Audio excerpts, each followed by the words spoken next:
Bonsoir à toutes, bienvenue, cours sur Rosh Hashanah. Nous sommes exactement à une semaine. Ce soir, nous allons tous célébrer cette grande fête qui est la fête de Rosh Hashanah. Et aujourd'hui, on va essayer d'apprendre ensemble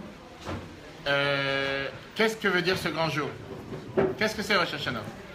C'est vrai que je ne sais pas si vous pouvez passer de l'autre côté de place. Si vous voulez, il y a des places ici. Enregistré sur Facebook, c'est pour après, pour tout celui qui veut.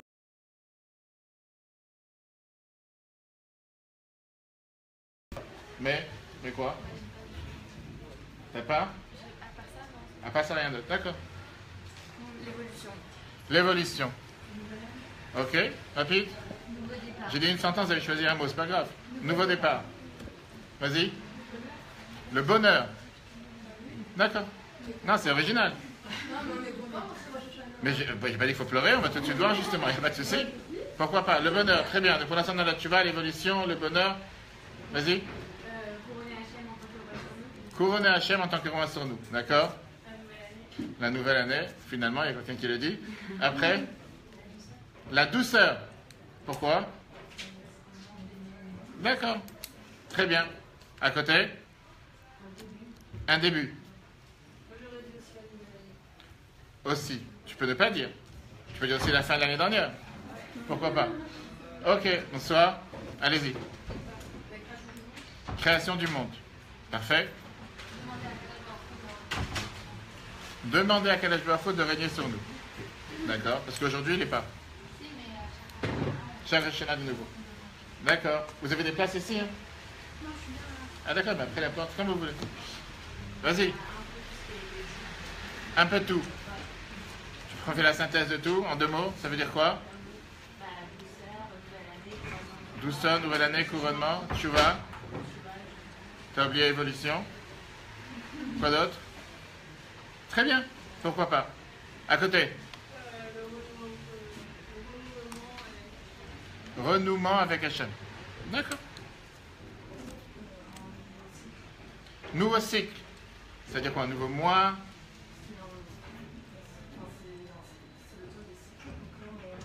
On reprend à nouveau. D'accord. Remise en question. Pourquoi? On prend des décisions, je commence un régime, je commence à faire du sport.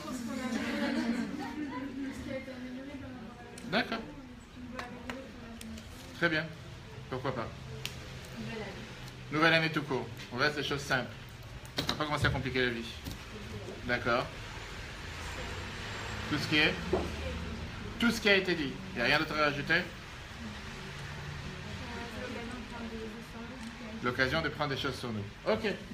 Bonsoir.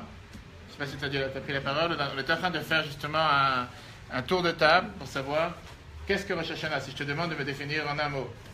Tu peux faire peut-être une fois la fin, juste la poignée. Oui.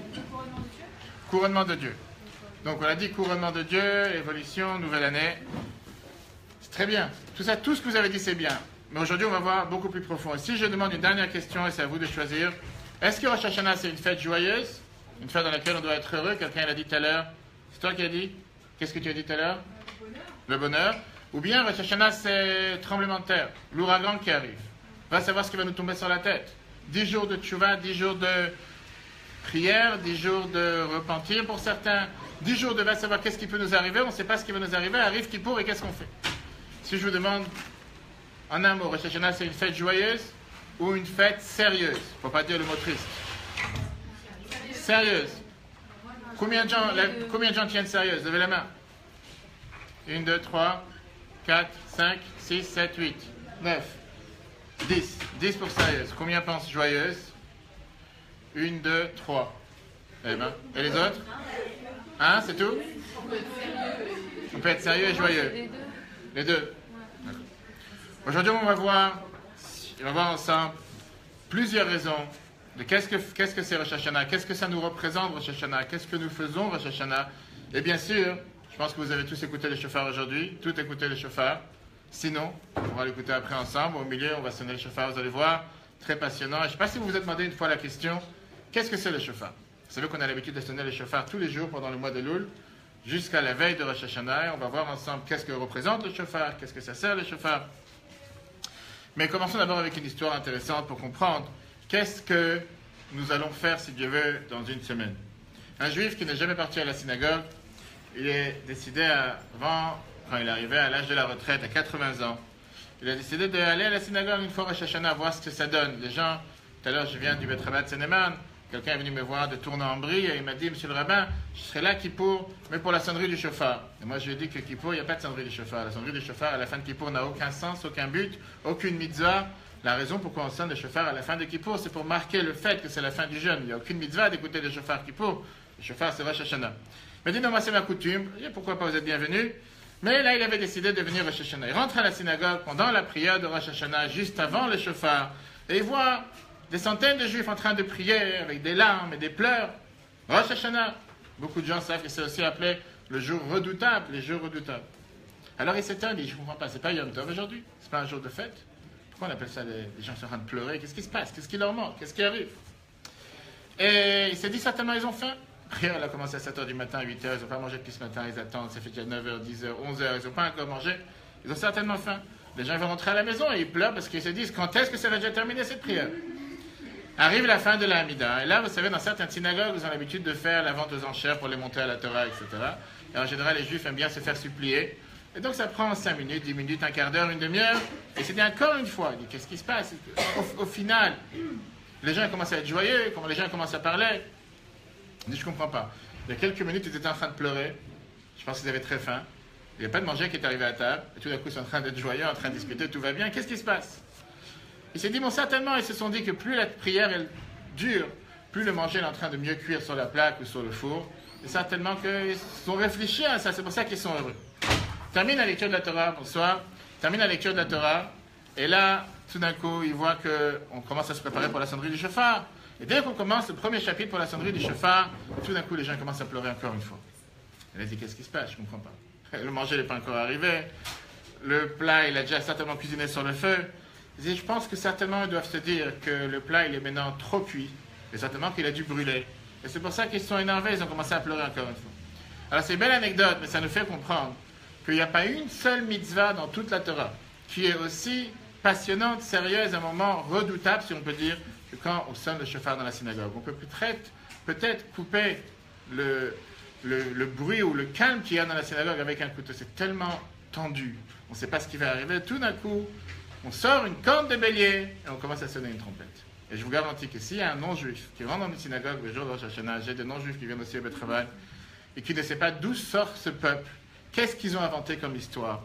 Mais je vous garantis que si vous sonnez une trompette dans la rue, ou on vous regarde pour un extraterrestre, ou pour un fou, mais personne ne prend ça au sérieux. Il n'y a que chez nous, le peuple juif, que dès qu'on commence à sonner le shofar Rosh Hashanah, tout d'un coup, c'est le moment le plus calme.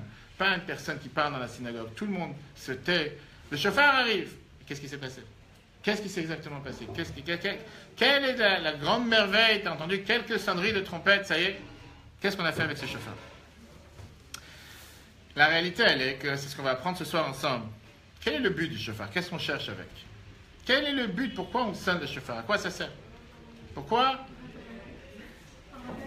Rappel à l'ordre. Justement, j'ai sorti ici le code civil. C'était quoi? Pour les jurys, code civil, la mise à jour. Rappel à l'ordre. Pourquoi pas? On peut être un rappel à l'ordre. C'est tout. Si je te demande une question sérieuse entre nous, t'as écouté le shofar l'année dernière? Qu'est-ce que tu as senti au moment du shofar? Tu as senti quelque chose? Tu as senti des palpations du cœur? Tu as senti que quoi? Que tu es en train de trembler? Qu'il y a un ouragan qui est en train de s'abattre sur la synagogue? Oui, en plus tu dis. Oui, sérieux? J'ai pas entendu, ça se décrit pas. Mais qu'est-ce que tu as senti? Tu as ressenti quelque chose de particulier? Avant, après, pendant? Qu'est-ce que tu as senti, dis-moi? Moi, je savais que j'allais faire avec des anges, on m'a prévenu, mais pas à ce point. Vas-y, raconte. Je ne sais pas, mais peut-être que c'est un son particulier qui nous fait penser à un moment.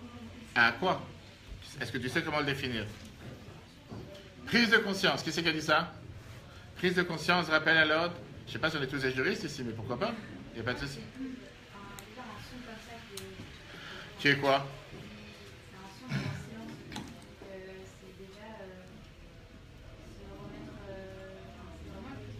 D'accord. Donc, prise... D'accord. Donc, prise de conscience, automatiquement. La minute d'avant, tu parles avec ta copine, ta mère, ta soeur, peu importe. Dans la synagogue, on parle tous, on le sait. Arrive le chauffard, tu te mets en pause, prise de conscience. 5 minutes après, comment ça donne? Non, on a changé, on est devenu une autre personne. Tout a changé, automatique. Je sais pas, vous essayez, pourquoi pas, hein?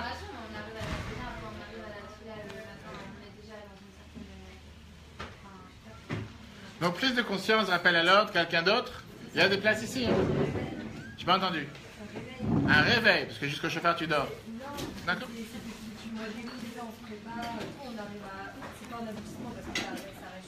Vous avez des chaises sur l'autre côté? Oui. Donc, arrive le moment du chauffeur, on se réveille. Non, c'est ça, c'est l'aboutissement, mais une étape dans un processus. D'accord. Qu'est-ce que tu fais après le chauffeur? Tu rentres à la maison, tu ne manges pas? Tu n'es pas joyeuse? Peut-être parmi ceux qui ont dit qu'on est joyeux, Rosh Hashanah, non? Ah, sérieux, pardon. Je me suis trompé. D'accord. Kippour, on est joyeux, Rosh Hashanah, on est sérieux.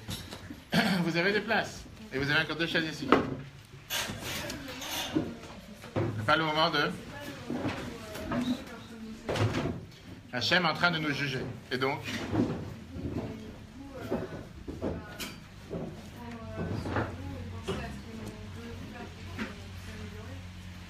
qu'est-ce que tu fais au moment du chauffard? Est-ce que tu as pensé l'année dernière qu'on a enseigné le chauffard? Non. Il y a 3 ans. Ah d'accord, bon, on va le voir ensemble, c'est ce qu'on va faire ce soir. Alors regardons le premier numéro, vous avez sur la feuille, je vais traduire en français. On va voir que ce n'est pas juste quelque chose de technique, c'est pas juste quelques sons, mais c'est quelque chose de beaucoup plus important que ça. Le Admour Hazaken, l'auteur du Shulchan Aruch, du Code des lois juifs, l'auteur du Tanya, écrit la phrase suivante. C'est la seule mitzvah des 613 commandements dans laquelle on nous demande de se préparer à la mitzvah. On ne te dit pas de te préparer à l'allumage des bougies de Shabbat, on ne te dit pas de te préparer au kiddush, on ne te dit pas de te préparer à la prière. Oui, bien sûr qu'en général, une mitzvah, on a ce qu'on appelle la kavana, on a le devoir de se concentrer. Mais là, on a un devoir de faire ce qu'on appelle une préparation à la mitzvah. Regardons le premier texte. Après la lecture de la Torah, Yachin atzmo litkeat shofar, on nous dit, tu te prépareras à la sonnerie du shofar. Alors, pendant que toute la majorité des commandements, on n'a pas le devoir de se préparer, le shofar, ce n'est pas quelque chose que tu le fais sans préparation. Tu rentres dans la synagogue, sonnez-moi le shofar et on avance. Éventuellement, on le fait pour quelqu'un qui n'a pas pu entendre avant, après. Mais il y a tout un mode opératoire qui est, tu dois te préparer. Un gâteau ne sort pas du four sans aucune préparation. Le shofar, c'est exactement la même chose. Et ce n'est pas seulement celui qui sonne le shofar qui doit se préparer. N'importe quelle personne qui est présente à la synagogue a le devoir de se mettre en mode déconnexion, se déconnecter, bien sûr, des portables, d'Internet, de tout ce que vous voulez. Vous avez des places. Et commencer à se préparer pour la sonnerie du shofar. Regardons le deuxième texte. Les fiches à Tkiot, puisque les sonneries du shofar aiment, ils réveillent la miséricorde. Et ils éveillent le souvenir du peuple juif devant leur Père qui est dans les ciels. Beaucoup ont l'habitude de faire ce qu'on appelle une grande préparation. Qu'est-ce que ça veut dire? C'est vrai que c'est écrit dans certains livres les pensées qu'il faut avoir quand on sonne le shofar. Mais il te dit c'est très simple. Il va réviser ce qu'il a fait dans l'année. Il va dire des psaumes. Tout pour le même but, pour la même intention. Le yached, l'ibam, pour consacrer son cœur. Le hava, pour l'amour. Le yira, pour la crainte. Ou le horer, le vava, mais réveiller son cœur. Le tshuva shlema, pour avoir une tshuva parfaite. Tshuva veut dire un retour, repentir comme certains traduisent. Ça, c'est ce qu'on devrait faire pendant le moment du shofar. Ça, c'est le texte basique. Maintenant, bien sûr que nous ne sommes pas tous des extraterrestres, pas tous aussi mystiques. Dans la vie de tous les jours, on sait comment les choses se passent. Qu'est-ce que nous devons faire quand on sonne le shofar et pourquoi nous le faisons? Vient l'Admour Hazaken, l'auteur du Shulchan Aruch, et nous dit la phrase qu'on a dit tout à l'heure, Yachin libo. Qu'est-ce que ça veut dire Yachin libo? Préparer son cœur. Qu'est-ce que ça veut dire préparer son cœur? C'est-à-dire qu'on parle ici de quelque chose de beaucoup plus global, beaucoup plus général. On ne parle pas juste te préparer pour le shofar. On parle que le moment du shofar, c'est un moment particulier. Un moment particulier, pas seulement par rapport à ce qu'on va tout de suite faire, un moment particulier par rapport à l'année qu'on vient de commencer. Et donc, pour pouvoir comprendre c'est quoi l'importance du shofar, on va apprendre ensemble ce soir, d'abord, qu'est-ce que c'est Rosh Hashanah? Alors, on a vu toute une panoplie de réponses tout à l'heure, je ne sais pas ceux qui sont entrés. Ceux qui n'ont pas encore pris la parole, on a demandé tout à l'heure rapidement c'est quoi Rosh Hashanah, si tu définis en une phrase ou en un mot. Rosh Hashanah c'est quoi? Le jour où on couronne Hashem. Quelqu'un d'autre? Rosh Hashanah? prononce pas? Non, j'aurais entendu. C'est Par rapport à Hachem? Pourquoi pas? Quelqu'un d'autre? Allez-y. Le début de l'année. On va voir ensemble qu'est-ce que c'est Rosh Hashanah d'après la Torah écrite et d'après la Torah orale. Si on regarde la Torah écrite, le Chumash, la Torah nous dit que c'est un jour de Yom Tov. Yom Tov veut dire un jour de fête. On a le devoir de sonner le shofar. Mais si je vous demande, qu'est-ce qui s'est passé à Rosh Hashanah? Dis-moi quels sont les faits de cette fête. À n'importe quelle personne, on va demander c'est quoi la fête de Pessah. Il va tout de suite dire, on est sorti d'Égypte. C'est pour ça qu'on fête Pessah. On demande à quelqu'un à la fête de Purim, qu'est-ce qui s'est passé à la fête de Purim? On a gagné le complot contre Haman qui voulait nous assassiner, etc. La fête de Sukkot, on était assis dans les cabanes. Shavuot, on a reçu la Torah. Et qu'est-ce qui s'est passé à Rosh Hashanah? Est-ce que quelqu'un peut me dire qu'est-ce qui s'est passé? Pas qu'est-ce qu'on fait, qu'est-ce qui s'est passé? Qu'est-ce que ça symbolise Rosh Hashanah? Il y a quelque chose de particulier qui s'est passé à Rosh Hashanah. L'homme a été créé, d'accord? Création de la terre. Et donc, c'est pour ça qu'on se réunit pour fêter la création de la terre. De l'homme. Ok. On va voir ce que le Ramban, Nachmani, Rabbi Moshe ben Nachman, un grand sage d'Espagne, 3e paragraphe, nous dit par rapport à Rosh Hashanah et le rapport avec le shofar. Siva Katouv, le verset nous a ordonné. Shenaaseh Yom Tov, que c'est un jour de Yom Tov, je crois que tout le monde a des feuilles. Ou Mikra Kodesh Bayom Azeh, c'est appelé un jour saint ce jour-là. Velo Piresh, Lama Ve'alma. Nachmanin nous dit, la Torah ne te dit pas ni pourquoi ni comment. Je ne te dis pas c'est quoi ce jour de fête. Bishar Kol HaMoadim, tous les autres fêtes, Mefaresh Ta'am HaMoed, on nous dit la raison de la fête. Que Moshe Amar, Chag HaMatzot, comme on dit dans la fête de Pessah, Chag HaMatzot Tishma, pourquoi on va faire la fête de Pâques? Kibo Yatzat HaMemitzrayim, parce que ce jour-là, tu es sorti d'Égypte. Aval Bekan, mais Nachmani te dit, mais ici, Lo Piresh Klum, on nous a absolument rien dit. Ve'amar Od Yom Trua, Velo Be'er Ha'inyan Klal. La Torah te dit, c'est le jour de la sonnerie. Ne te dis pas c'est quoi. Il n'y a aucune explication dans la Torah écrite pour te dire qu'est-ce que c'est Rosh Hashanah. Rien, absolument rien. Alors c'est pour ça qu'on doit ce soir ensemble voyager, comprendre ce qu'est Rosh Hashanah et commencer par d'abord le nom de la fête. Et en fonction du nom, il y a plusieurs noms, on va essayer d'expliquer le maximum possible. En fonction des noms, on va comprendre quelle est cette fête.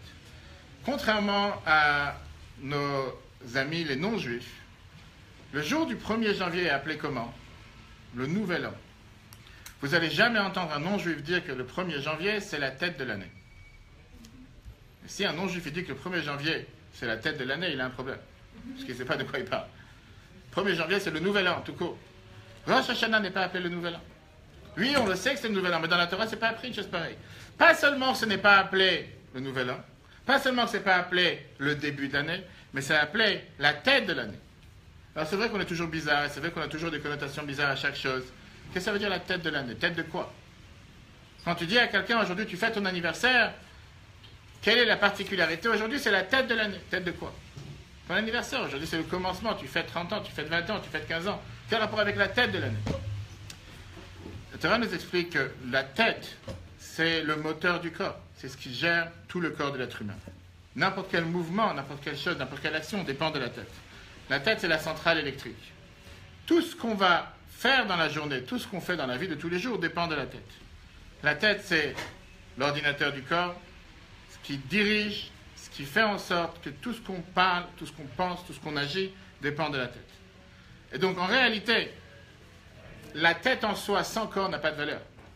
La tête sur le corps a toute sa valeur parce qu'elle dirige le corps. Le premier jour de l'année, le fait que c'est la tête de l'année, en deux mots, la Torah nous fait comprendre que c'est ce qui contient en lui, en concentré, tout ce qui va se passer dans l'année. Tout ce qui va se passer dans l'année dépend de la tête de l'année.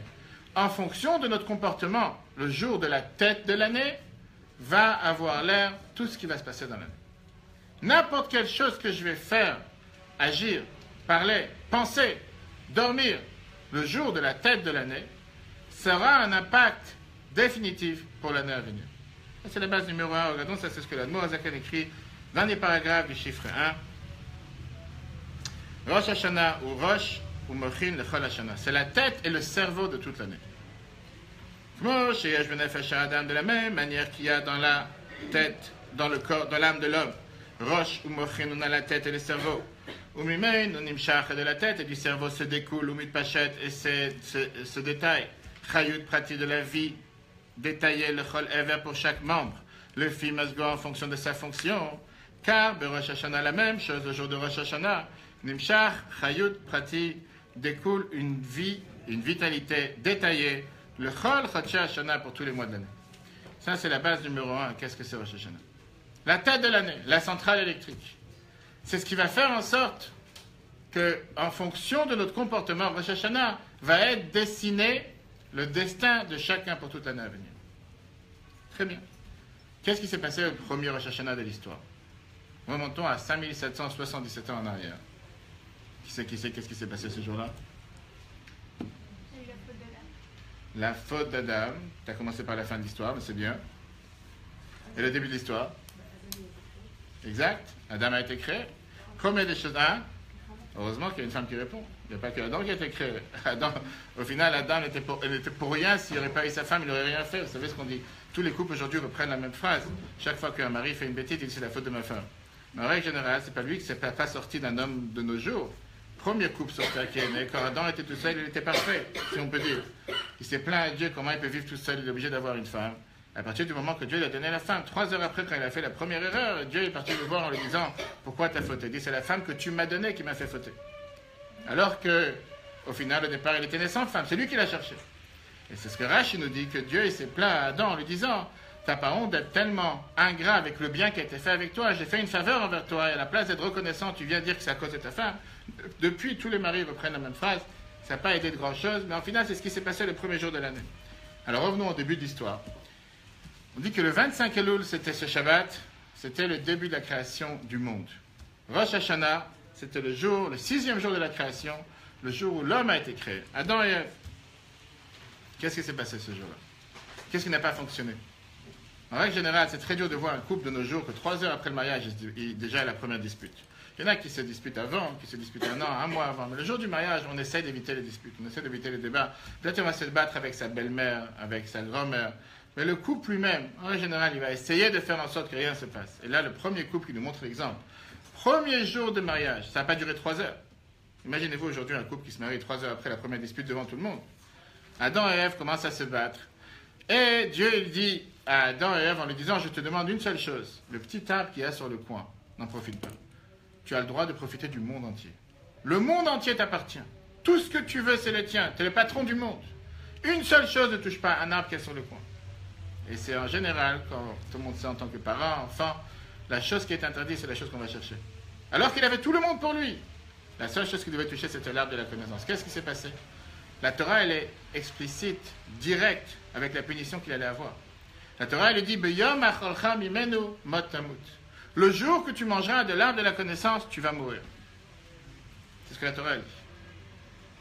Regardons la réalité, qu'est-ce qui s'est passé? Est-ce que Adam et Ève sont morts ce jour-là? Hein? T'as bien dit, mais on traduit le texte. Le jour où tu mangeras de cet arbre, tu mouriras. 2 fois. Mot yumat. Mort, tu mouriras. Ça, tu traduis le texte. Est-ce qu'ils sont morts? Tu as dit ils sont devenus mortels. Tu as raison. Mais concrètement, ils sont morts un jour. Bravo. Je sais pas, j'ai rien à dire. Est-ce qu'ils sont morts ce jour-là? La Torah te dit le jour où tu mangeras. La Torah ne s'affiche pas avec des mots. La Torah te dit le jour où tu mangeras. Elle n'a pas dit tu seras puni un jour. Elle a dit le jour où tu en manges, tu seras puni. Qu'est-ce qui s'est passé? Ils sont morts ou ils ne sont pas morts? C'est-à-dire que la Torah elle a dit une erreur? C'est-à-dire que la Torah elle s'est trompée?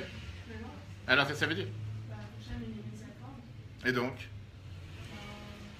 C'est-à-dire que Dieu te dit tu auras une punition, mais vas-y, continue. Prends le feu, il n'y aura rien. Non, mais il espère le meilleur. Il ne veut pas que ça se termine comme ça. Il veut que notre bien. Il ne veut pas, même si tu fais quelque chose d'un péché, il ne va pas, de faire un péché, je tape direct. Non, il va essayer, puis il se rattrape. Tout ce que tu dis, tu as 100% raison. Mais je te repose la question. Avant la punition, avant le fait, Dieu lui dit, le jour où il y a quelque chose qui se passe, tu vas mourir. En 2 mots, il le prévient. On parle ici d'une catastrophe sans précédent. Tu t'amuses avec le feu. Il n'a pas dit on verra peut-être. C'est la seule fois dans l'histoire que tu as une telle punition. Néanmoins, est-ce que ça s'est passé ce jour-là ou pas? Combien de temps il a vécu après Adam? Est-ce que vous savez combien de temps il a vécu après? Combien? 900? 930?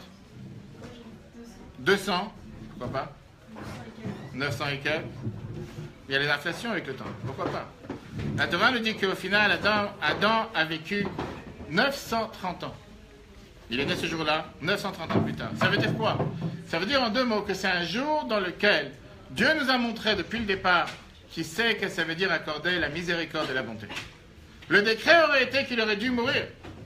Néanmoins, il n'est pas mort, et à la place, il a vécu 930 ans. Imaginez-vous un instant que pour chacun d'entre nous, quand on fait une erreur, Dieu dit, je te rajoute 900 ans. C'est pas mal.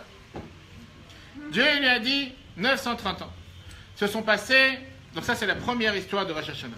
Quelques milliers d'années plus tard, le peuple juif a fauté le Hegel, la faute du veau d'or, l'idolâtrie. Qu'est-ce que Dieu il a dit? Je vais les exterminer. Qu'est-ce que ça veut dire avec tout ce que je vous ai donné? Avec tout ce que je vous ai donné comme signe en Égypte, la sortie d'Égypte, etc. Comment est-ce possible que vous avez fait une telle erreur? Qu'est-ce que la Torah nous dit? Moshe est monté au ciel, il a prié à Dieu 40 jours, après pour qu'il pardonne. Il est reparti une deuxième fois 40 jours, jusqu'à ce qu'il est reparti la troisième fois 40 jours, depuis Rosh Chodesh Elul jusqu'au jour de Kippour, pour recevoir la deuxième table de la loi. Hein? Je pas entendu. Très bien, mais au final, qu'est-ce qu'il a réussi à obtenir? Qu'à la place que Dieu extermine le peuple juif comme il avait promis, le peuple juif a été épargné, et Dieu lui a dit ce qu'on dit dans la prière de Kippour, Salarti kidvarecha, j'ai pardonné au peuple juif comme tu m'as demandé. On voit encore une fois que ces jours, qui sont appelés des jours redoutables, c'est des jours de miséricorde et des jours de bonté. Dieu a fixé ces jours-là pour des jours de bonté. Maintenant, on revient à la question qu'on a demandé au départ. C'est là la raison pourquoi Rosh Hashanah, c'est aussi la marque de fabrique de bonté et de miséricorde de Dieu envers le peuple juif. Parce que dans l'histoire, on a demandé tout à l'heure qu'est-ce qui s'est passé. C'est vrai que la Torah ne dit rien de ce qui s'est passé, mais on le sait. Et ça, c'est ce qui s'est passé le jour de Rosh Hashanah. Regardons le texte, comme c'est écrit dans le Ran, la Ben Nissim, dans la Gemara, Rosh Hashanah, le Talmud, page 16, chiffre 2. La Gemara dit la chose suivante. Yesh lishol, il faut demander la question. Lama Adam nidon de Rosh Hashanah yotem yemim acherim. Pourquoi le jour de Rosh Hashanah, c'est un jour de jugement, beaucoup plus que tous les autres jours de l'année? Pish la mashat varim. On peut comprendre des autres choses. Nidonim bismanam en général, ils sont jugés en leur temps. Par exemple, on sait que Pessah, c'est Yom Hadin, le jour du jugement, à la voix sur le blé chez Mafshilaz. C'est sur le blé qui, à ce moment-là, devient mûr. Chag HaShavuot, la fête de Shavuot, ou Yom Hadin, c'est le jour du jugement, al Perot HaIlan, sur les fruits de l'arbre, chez Mafshilim Az, qui à ce moment-là deviennent mûrs. Avalama Nidon Adam et Rosh Hashanah, pourquoi l'homme est jugé Rosh Hashanah, Yoter Mishaa Yamim, plus que tous les autres jours? Comment est-ce possible? Qu'est-ce qui s'est passé spécialement? Voilà la réponse.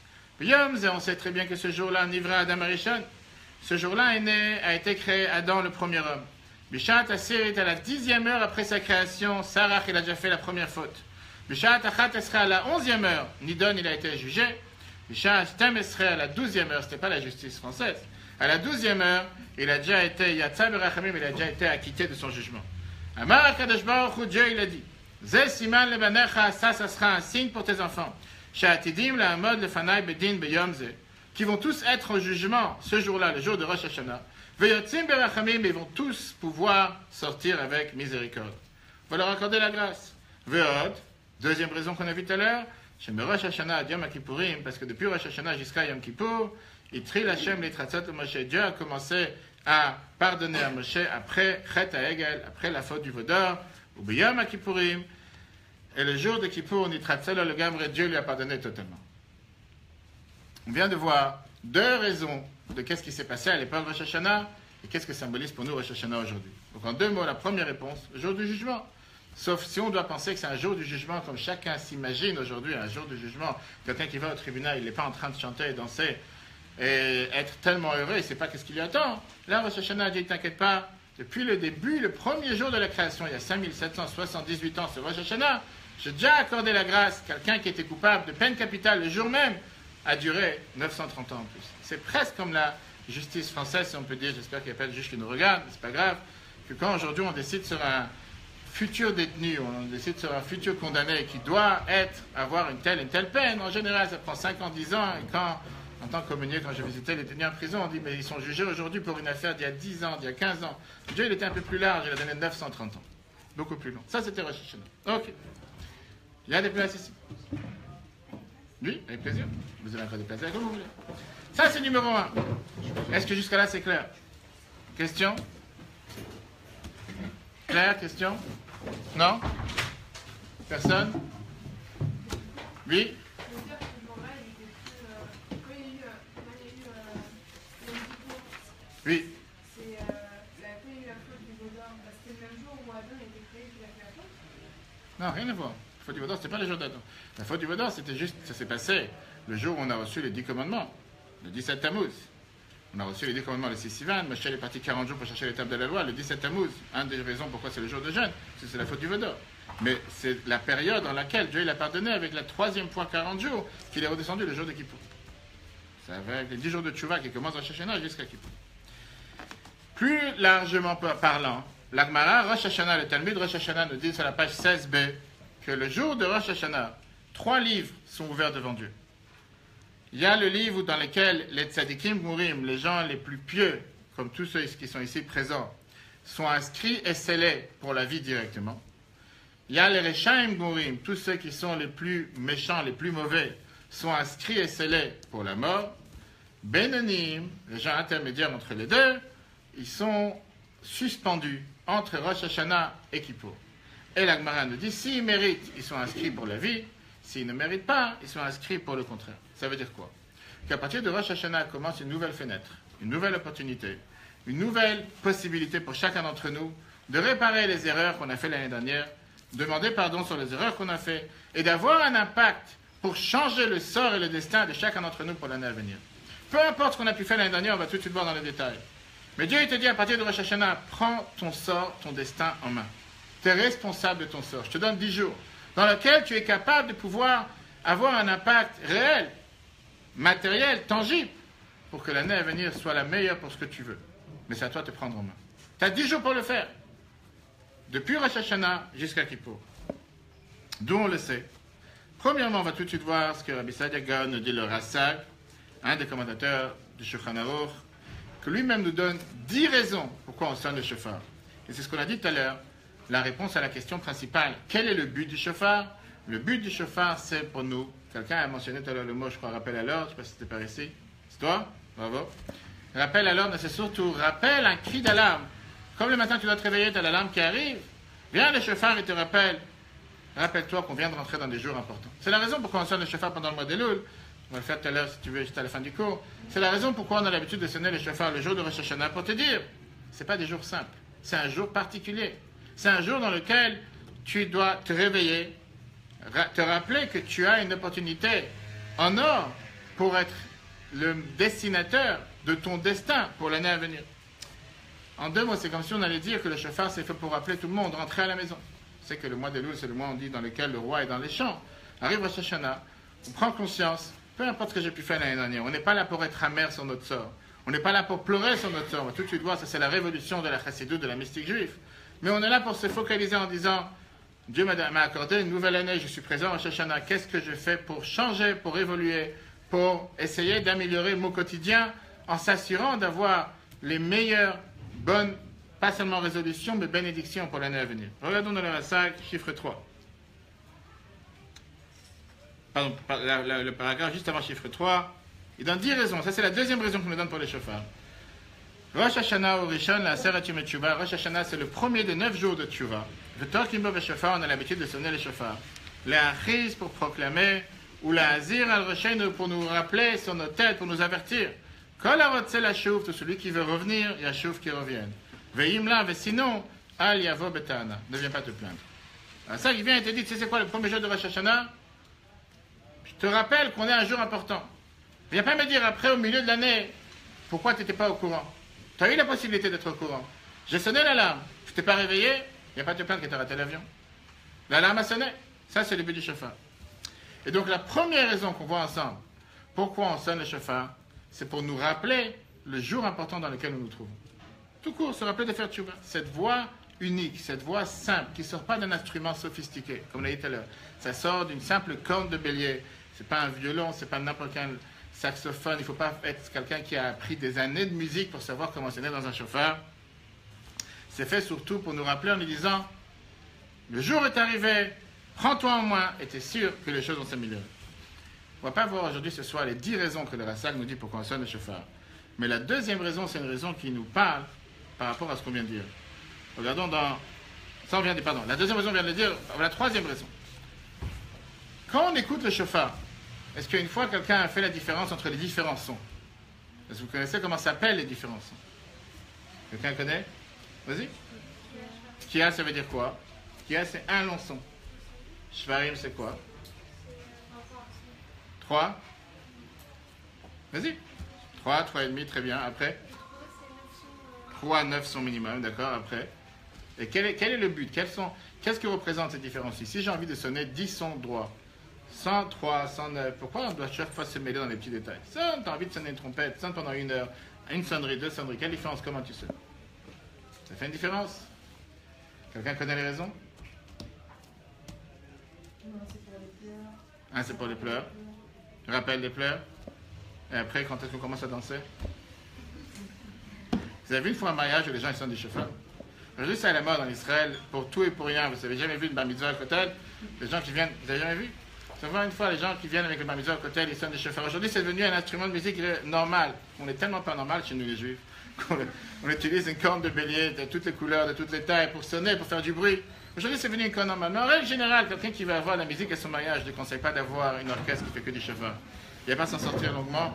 Et en tout cas, il n'y aura pas des danses pendant longtemps. Les gens, peut-être, ils vont apprécier la première 2 minutes, ils vont prendre des photos et des selfies, mais après, ça va pas durer. Ce n'est pas un instrument normal, c'est un instrument tellement simple. Comme j'ai dit tout à l'heure, si on entend les coups du chauffard, on voit d'un côté qu'il y a des longs sons et des sons très courts. D'un côté, on a les sons qui viennent nous expliquer plus ou moins ce qui est le bitachon, la foi. Et comme quelqu'un a dit tout à l'heure, il y a des sons qui viennent nous expliquer quels sont les pleurs et les larmes. Le long son, au départ, ça montre la stabilité. Après, quand on a les 3 sons moyens et les 9 sons courts, ça vient exprimer plus des pleurs quand quelqu'un il est en train de pleurer, il respire. Plusieurs petits sons, plusieurs courts sons. Et la Torah nous dit que le premier long son, c'est bien nous montrer la stabilité avant de tomber. Les sons courts, qui sont les 3 et les 9, ça vient nous montrer comme quelqu'un il est en train de pleurer sur son sort, comme quelqu'un il est brisé sur ce qui vient de lui arriver. Par contre, le dernier long son vient lui donner cette note d'espoir. Cette note dans laquelle il se rappelle que même s'il est tombé, même s'il a passé un moment difficile, il va remonter de ce moment difficile. Ça, c'est ce que représente le chauffard. Il y a une histoire qui est racontée avec l'élève du Baal Shem Tov, Rabbi Zeev Wolf Kitzes, qu'une fois, il devait se préparer pour la sonnerie des chauffards. En général, on a beaucoup de choses à se préparer. Et il y a des chaises par derrière. On va passer on s'asseoir sur les chaises derrière. Hein, il y a de la place derrière, regardez, il y a beaucoup de place, il y a beaucoup de chaises. Vous pouvez passer, c'est dommage. Vous pouvez passer par là. On raconte sur l'élève du Baal Shem Tov, Rabbi Zeev Wolf Kitzes, qu'une fois, il devait se préparer à la sonnerie du chauffard. Il a préparé tous ces différents sons. Il a préparé toutes les différentes pensées. Qu'est-ce qu'il doit penser pendant qu'il sonne le chauffard? Comment il doit se préparer? Qu'est-ce qu'il doit faire? Chaque détail. Et malheureusement, arrive le jour de Rosh Hashanah, il a tout perdu. Vous n'êtes jamais arrivé, vous préparez pour un examen, préparez pour un concours. Arrive le jour du concours, je ne sais plus de quoi parler. J'ai oublié toute la rédaction, j'ai oublié tout le jeu, je ne sais plus qu'est-ce que je dois dire. Combien de gens, des fois, préparent une pièce de théâtre? Ils ont appris pendant 3 mois, chacun qu'est-ce qu'il doit faire, chacun la phrase qu'il doit répéter. Ils n'ont pas des centaines de phrases à dire. Arrive le moment du théâtre, ils ont un blanc.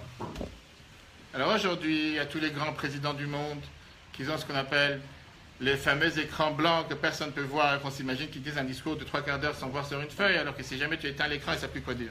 Ils vont essayer d'inventer quoi que ce soit. Je ne sais pas si vous avez vu une fois Bibi Netanyahu, premier ministre d'Israël, très intéressant, une fois les discours qu'il a quand il vient aux Nations Unies, comme la semaine prochaine, ou n'importe quel discours important qu'il doit dire, pas quand il dit de tête, il a un classeur avec 300-400 feuilles. Vous avez vu une fois? Une fois vous avez essayé de voir? Jamais remarqué? Tapez sur Internet, vous allez voir. 300-400 feuilles, et sur chaque feuille, c'est écrit 3 mots. Vous allez voir que c'est un des plus grands professionnels, je dirais, des conférenciers dans le monde aujourd'hui. Mais chaque 2 secondes, il est en train de... Qu'est-ce qui se passe? Chaque 2 secondes, il est en train de tourner les pages, avec à chaque fois 3-4 mots, et comme ça, il avance dans son discours. Imaginez-vous un instant que vous lui enlevez son classeur, ou que la personne qui est venue, son adjoint, celui qui vient pour lui préparer le classeur, il a oublié de lui donner le classeur qu'il faut, il n'a pas donné les feuilles qu'il faut. Il a un blanc, il sera capable de dire son discours de toute façon. Mais ce ne sera pas exactement les mots qu'il a choisis. Le Baal Shem Tov va dire à son élève, j'ai de la peine pour toi. Tu t'es préparé pour sonner les chauffards. Chaque pensée est importante, chaque son est important. Et c'est vrai que plus tu te prépares à penser les différentes pensées qu'on doit avoir, c'est important. Mais un cœur brisé ouvre toutes les portes. Non, c'est une bonne chose. Je n'ai pas entendu. C'est une bonne chose, du coup. J'ai dit que c'était une mauvaise chose. Par rapport à quoi tu parles une bonne chose? Comme il avait cœur brisé, ce qu'il avait bien réalisé. Je suis d'accord. Mais ça ne veut pas dire que depuis le départ, il faut venir sans être préparé à la rédaction. Oui, mais il avait préparé. Oui, ça tu parles dans son cas. Mais je pense que si tu dois passer un concours et tu viens le jour où tu as un blanc et tu dis mais j'ai un cœur brisé, je ne sais pas si celui qui t'a donné la note va te faire quoi que ce soit. Je ne sais pas si ça marchera à tous les cas. En tout cas, pour le chauffard, c'est sûr que ça va marcher. Ça, c'est la mitzvah basique de qu'est-ce que ça veut dire sonner le chauffard. Mais ça, c'est, comme on a dit tout à l'heure, le côté basique, le côté halachique, le côté connu. Mais vient la chassidoute, la mystique juive, avec cette révolution de pensée, qui est la marque de fabrique, Chabad, ou n'importe quel autre groupe mystique juif, fondateur du Baal Shem Tov, son anniversaire Shabbat dernier, il y a 329 ans, qui a été continué par l'Admour Azaken, il y a 279 ans, son anniversaire Shabbat dernier, le 18 Elul. Et vient et nous dit que Rosh Hashanah, c'est la fête la plus joyeuse. C'est un Yom Tov, un jour de fête, le plus heureux, le plus joyeux. À tel point, il nous fait remarquer, c'est pas juste une folie Lubavitch, comme des gens s'imaginent des fois que ces Lubavitch sont proches de la religion juive, ils ont certainement quelque chose à faire avec les juifs, ils ont toujours des inventions bizarres. Mais il te montre, prends le texte de la prière que tu vas prier à Rosh Hashanah. Il n'y a pas une seule fois qu'on demande pardon. Le jour du pardon, c'est le jour de Kippour. Kippour, on n'arrête pas de demander Mechila, Kapara, ça c'est Kippour. On parlera si Dieu veut après. Mais le Beth Yosef, qui est l'auteur du Shulchan Aruch, Rabbi Yosef Karo, il y a 500 ans, il vient et te dit la phrase suivante. Toutes les demandes qu'on demande Rosh Hashanah dans Avinu Malkeinu, la fameuse prière Notre Père, Notre Roi, c'est des demandes pour ce qu'on a besoin. Guérison, que nos ennemis disparaissent, bref, tout ce que chacun il a besoin. Aval chatanu lefanecha, mentionner dans tes lèvres que nous avons fauté devant toi, ou même vouloir reconnaître une faute, avouer une faute qu'on a fait, ein omrim be Rosh Hashanah. Il n'y a pas une seule phrase pareille Rosh Hashanah. Pourquoi? She'en omrim bo vidui. Rosh Hashanah n'est pas un jour dans lequel on vient se lamenter, des supplications, demander pardon. On est toujours en retard chez les Juifs, c'est 10 jours plus tard, le jour de Kippour. Maintenant, on commence la nouvelle année. La nouvelle année, on commence sans mentionner aucune faute. Vous n'êtes pas d'accord? Très bien. Pourquoi on ne fait pas Rosh Hashanah?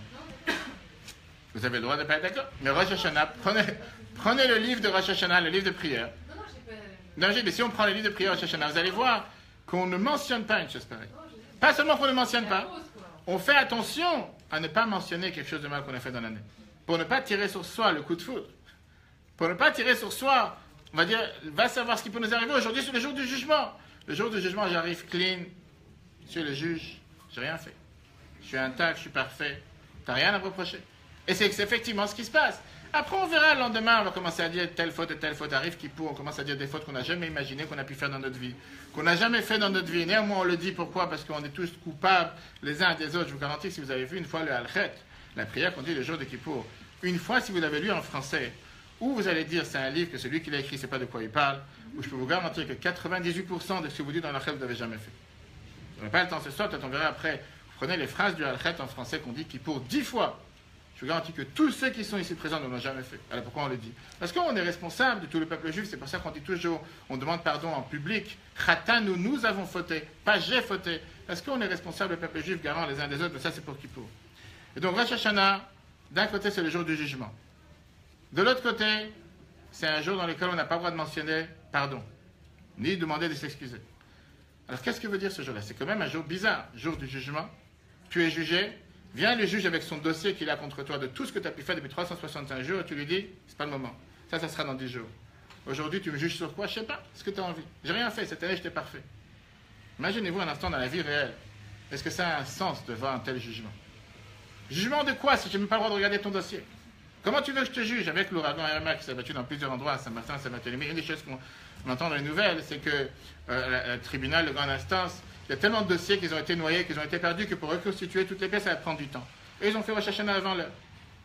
Vient le juge, il veut juger quelqu'un qui devrait être condamné. Il n'y a pas de dossier. Le dossier il est blanc. Il n'y a rien à condamner. C'est exactement ce qui se passe à Rosh Hashanah. C'est pour ça qu'on doit passer ici au deuxième nom de la fête de Rosh Hashanah. À part tout ce qu'on vient de voir, la tête de l'année, la tête du corps, à part ce qu'on vient de voir, qu'est-ce que représente le shofar. On sait que Rosh Hashanah, son deuxième nom, comment il s'appelle? Ah, comment? Je n'ai pas entendu. J'entends pas, sérieux? Yom Teruah, le jour de la sonnerie. Ça, on l'a dit. Je voulais quelque chose qu'on n'a pas dit. Yom HaZikaron, qui c'est qui a dit? Bravo, 10 points. Qu'est-ce que ça veut dire Yom HaZikaron? Le jour du souvenir ou le jour de la mémoire. Alors c'est vrai qu'il y a le Yom HaZikaron qui est connu dans les calendriers par rapport à Israël, par rapport à tout ce qui a passé le peuple juif. Mais qu'est-ce que ça veut dire ici Yom HaZikaron?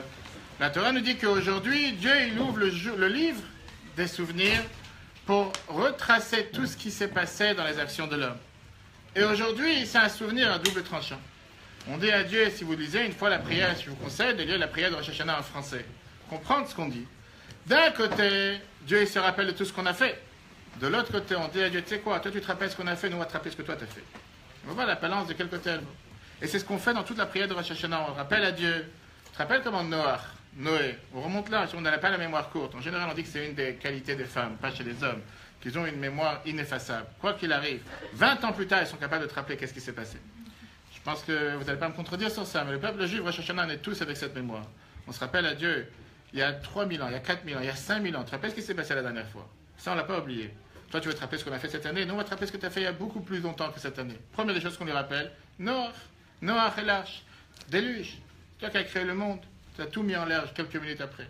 120 ans, tu l'as mis à construire une arche. On rappelle à Dieu, voilà, Noach, il a essayé de tout faire pour sauver les gens, même si on sait que ce n'était pas vrai. Et au final, tu l'as sauvé, mais depuis le départ des temps, il y a eu des problèmes.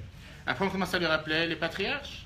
Abraham, comment il a souffert. Yitzhak, comment il a souffert avec le sacrifice d'Yitzhak, même s'il n'a pas été sacrifié.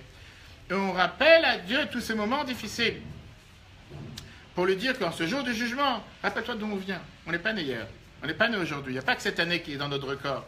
Il n'y a pas que cette année. Prends en considération 5777 ans. Je te garantis que quand tu mets 5700 ans dans la balance et une année dans la balance, on est forcément gagnant.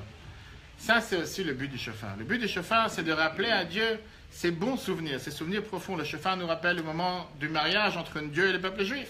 C'est très bien que ça, c'était le jour de Matan Torah, quand on a reçu la Torah au Mont Sinaï. On avait décidé à ce moment-là de totalement transmettre la volonté de Dieu. Dieu, il a sonné le shofar. Et donc, le jour que Rosh Hashanah arrive, on dit, écoute, on est marié ou pas? Si on est marié, on n'est pas là pour divorcer, on est là pour être marié. Peu importe ce qu'on a pu faire dans l'année, on est toujours marié. Tu te rappelles comment c'était le jour du mariage? Combien de fois on dit à des couples qui ont des fois des difficultés? Rappelez-vous qu'est-ce qui a fait que vous vous êtes aimés depuis le départ. Comment c'était le jour de votre mariage, le jour de fête? C'est ce qu'on appelle à Dieu, on est mariés ensemble. Ça, c'est la troisième raison que nous dit le Rassav, regardez dans le chiffre 3. La Skirenu Mamad Arsinaï nous rappelait le moment de mariage qui a eu le mont Sinaï. Chez Nehemar, comme c'est écrit, mais quand la shofar, la voix du shofar grandissait, c'était de plus en plus puissant, de plus en plus forte. Ça, c'est ce qui s'est passé le jour du mont Sinaï, le jour de recevoir la Torah sur le mont Sinaï. Mais vient le Gdushat Levi, qui est le Rabbi Levi Yitzhak de Berditchev, qui était connu comme le défenseur du peuple juif. Et lui, il raconte ça dans beaucoup plus de détails, la fin du paragraphe 3. Bishat, Matan Torah, on sait très bien que quand on a reçu la Torah, Dieu il est parti d'enfin chaque peuple. Velo qui bloua et personne n'a voulu accepter la Torah. Chaque nation avec laquelle Dieu a voulu aller, ils n'ont pas voulu l'accepter. Nous, on était les seuls à accepter la Torah avec joie et avec, pas seulement joie, mais avec plaisir. Mais on dit à Dieu, tu sais quoi, maintenant peut-être que Pachanu, Maranu, Negdo, peut-être que maintenant nous avons fauté, peut-être que cette année n'a pas été parfait. La reine, Anachnu, Tokim, Beshofar, on sonne dans les chauffards. Pourquoi? On va lui rappeler les mêmes habits qu'on avait le jour du mariage. Rappelle-toi comment c'était la belle fête. Afin qu'il se rappelle, qu'on a reçu la Torah, qu'on a couronné avec le shofar.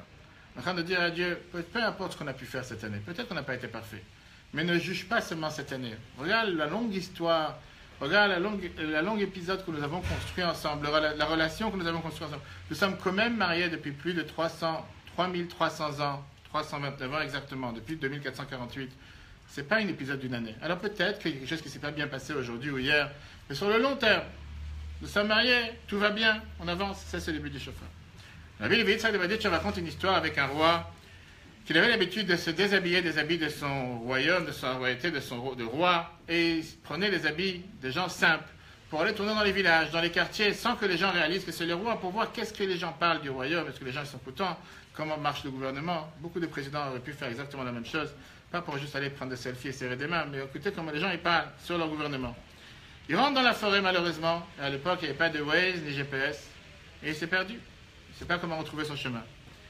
Et il a peur des bandits qui tombent dans la forêt. Il tourne quelques heures et il ne sait pas comment retracer sa route, et il voit au bout de la forêt, il y a une petite maison avec une petite lumière. Et il s'est dit, peut-être que quelqu'un là-bas va m'ouvrir la porte. Il court, il tape à la porte s'ouvre. Sans poser de questions, la personne, elle dit, je t'ai perdu, c'est pas la première fois que quelqu'un qui se perd. Rentre à la maison, prend un lit chaud, prend un repas chaud, il lui donne à manger. Le lendemain matin, le roi, il n'a pas dit ni d'où il est, ni d'où il vient. Le roi, il lui serre la main, il lui dit, tu sais quoi, moi je suis le roi de tout ce pays, je n'oublierai jamais le bien que tu as fait avec moi. Merci, au revoir. Passe quelques années, et cet homme-là qui est dans la forêt a fauté devant le roi. Rabbi raconte cette histoire plusieurs années. Il a été amené devant le roi pour un jugement, et le jugement a été la peine capitale. Il devait être tué. Avant d'être amené pour recevoir sa sentence, l'homme, il se tourne vers le roi en lui disant, je voudrais une seule demande, que le roi s'habille avec les habits qu'il s'était habillé quand il était dans cette nuit-là perdu dans la forêt, et moi je m'habillais avec les habits que j'avais à l'époque. Bien sûr que lui, il ne savait pas, il n'avait pas forcément reconnu qu'il était le roi, etc. C'est la seule demande qu'il avait. Le roi, il a mis ses vieux habits, et en un instant, le roi, il commence à se rappeler. Je me suis perdu. La seule personne qui m'a ouvert la porte, c'était ce monsieur. Et il m'a donné un grand repas, il m'a donné un lit. Il se rappelle la bonté qu'il lui a fait. Le roi, il a décidé de lui enlever les chaînes, annuler le décret, et ils sont devenus amis encore une fois. La Torah nous dit que ça, c'est exactement la raison pourquoi on sonne le chauffard. Ce n'est pas la raison essentielle de Rosh Hashanah, puisqu'on a dit tout à l'heure, c'est la tête de l'année. Mais c'est une des raisons capitales, principales, pourquoi on sonne le chauffard. Pourquoi? C'est un jour dans lequel on rappelle à Dieu, parce qu'on était là le jour du souvenir, le jour de la mémoire. On dit à Dieu, viens pas ici nous minimiser l'affaire à une année d'existence. On est là beaucoup plus longtemps ensemble. Il y a beaucoup plus de choses qu'on a passées, nous, le peuple juif. Je ne vous cache pas que dans les phrases, on rappelle aussi toutes les difficultés que le peuple juif a passées.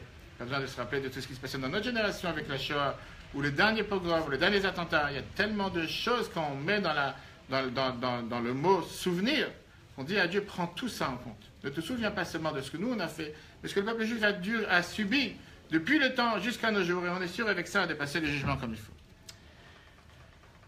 Passons maintenant à la première raison. Première raison pour qu'on sonne le chauffard du Rassag. Et ça, c'est la raison qui est liée avec la vie du roi David. Le roi David, que tout le monde a entendu parler, une fois, il était assis dans son palais presque à mourir. Fin de ses jours. Et en dehors du palais, il y avait déjà quelqu'un qui avait prévu de faire un putsch en se disant que puisque de toute façon le roi David va quitter ce monde, il faut absolument qu'on fasse tout pour le renverser, pour s'autonomer. À l'époque, il n'y avait pas de démocratie comme aujourd'hui, devenir roi. C'est qui avait fait ça? Il s'appelait Adnaya, le fils de Chagit, le grand fils de David lui-même. Il n'avait pas été nommé par son père. C'était quelqu'un qui était connu pour sa beauté, pour ses qualités.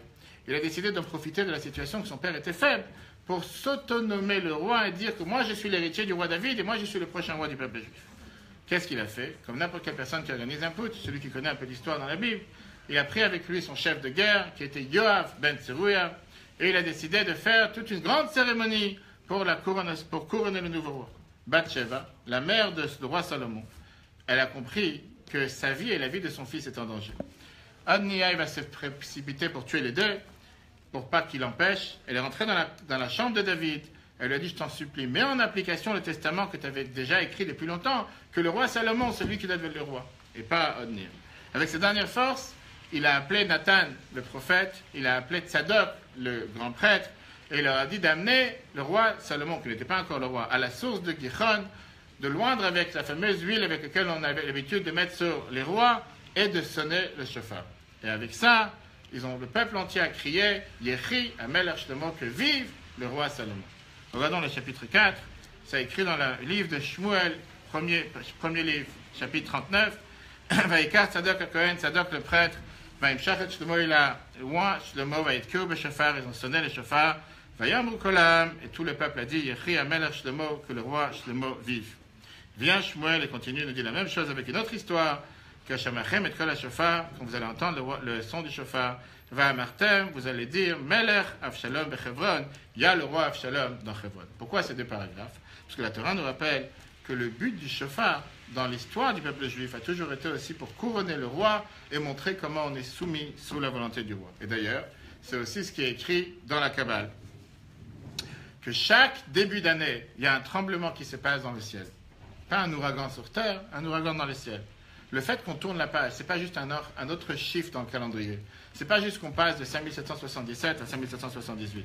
Mais on parle d'un nouveau monde, une nouvelle existence, un nouveau monde qui n'a encore jamais existé.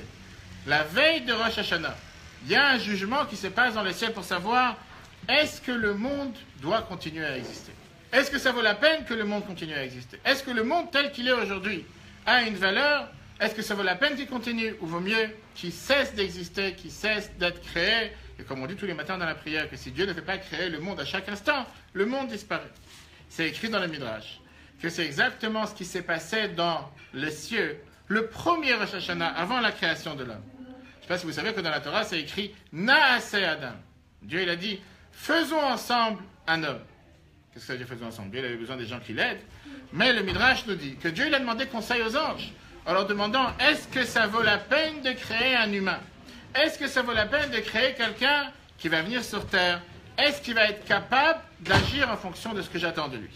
Est-ce que cet arbre va être capable d'avoir des fruits doux? » Les anges dans le ciel ont été divisés. Il y avait des groupes qui ont dit « Vaut mieux qu'il soit créé ». Certains groupes ont dit « Je ne crée pas du tout l'humain parce qu'il va savoir les catastrophes qui vont se passer. » C'est un débat qui s'est passé la veille de Rosh Hashanah.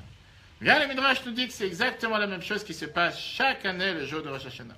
Ce n'est pas seulement un jour de jugement sur les mérites ou les dettes que nous avons envers Dieu, mais c'est un jour de jugement dans lequel Dieu met en débat pour savoir est-ce que l'humanité tout entière a un corps, un but? Est-ce que l'humanité doit continuer à exister ou peut-être disparaître? Est-ce qu'elle remplit le but pour lequel elle a été créée? Est-ce que ça vaut la peine de continuer à maintenir ce monde? Ou bien ça vaut mieux la peine de se débarrasser de ce monde et de changer de planète? C'est la raison pour laquelle nous sonnons le chauffard. Une des raisons pour qu'on sonne le chauffard, c'est pour rappeler à Dieu que nous prenons l'engagement de donner un sens à ce monde, de donner un sens à la création.